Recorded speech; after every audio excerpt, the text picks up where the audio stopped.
ಯಾಕೋ ಲವ್ ಅಂತ ಸುಳ್ಳು ಹೆಣ್ಣು ನಮ್ಮ ಹತ್ರ ಬಂದೆ. ನನಗೊಬ್ಳು ವರ್ಕೌಟ್ ಆಗಿದ್ದಾಳೆ, ಅವಳ ಜೊತೆ ಮಲಗ್ಬೇಕು, ನನಗೊಂದು ರೂಮ್ ಬೇಕು ಅಂದಿದ್ರೆ ನನ್ ಮನೆನೇ ಬಿಟ್ಕೊಡ್ತಾ ಇದ್ದೆ. ನಿನ್ಗೋಸ್ಕರ ನಾನ್ ಬಂದೆ. ಅವನ್ ಯಾಕೋ ಬಂದ, ಅವನ್ ಯಾಕೆ ಬಂದ, ಇವನ್ ಯಾಕೋ ಬಂದ? ನಿನ್ಗೋಸ್ಕರನಾ, ಅವ್ರಿಗೋಸ್ಕರನಾ? ಫ್ರೆಂಡ್ಶಿಪ್ ಕಣೋ. ಲವ್ಗೋಸ್ಕರ ಎಲ್ಲಿದ್ರು ಬರ್ತಾರೆ, ಹಿಂದೆ ಮುಂದೆ ಗೊತ್ತಿಲ್ದಿರೋರು ಕೈ ಜೋಡಿಸ್ತಾನೆ. ಅಸಹ್ಯ ಮಾಡ್ಬಿಟ್ರಲ್ಲೋ. ಪ್ರೀತಿ ನಿಜವಾದ್ದು ಅಂತ ನೀವು ಲವ್ ಮಾಡುವಾಗ ಗೊತ್ತಾಗಲ್ಲ. ನಾವೆಲ್ಲ ನಿಮ್ಮನ್ನ ಒಂದ್ ಮಾಡ್ತೀವಲ್ಲ, ಆಗ್ಲೂ ಗೊತ್ತಾಗಲ್ಲ. ನೀವಿಬ್ರು ಬಾಳಿ ಬದುಕಿ ತೋರಿಸ್ತಿರಲ್ಲ, ಒಂದು ಬದುಕು, ಅದರಲ್ಲೇ ಗೊತ್ತಾಗೋದು.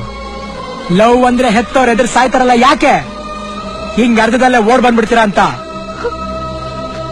ಬಾಳ್ ತೋರ್ಸಿ, ಅವ್ರು ನಿಮ್ ಬಗ್ಗೆ ತಿಳ್ಕೊಳ್ಳೋದಕ್ಕಿಂತ ಒಂದ್ ಕೈ ಜಾಸ್ತಿ ಬದುಕು ತೋರಿಸಿ.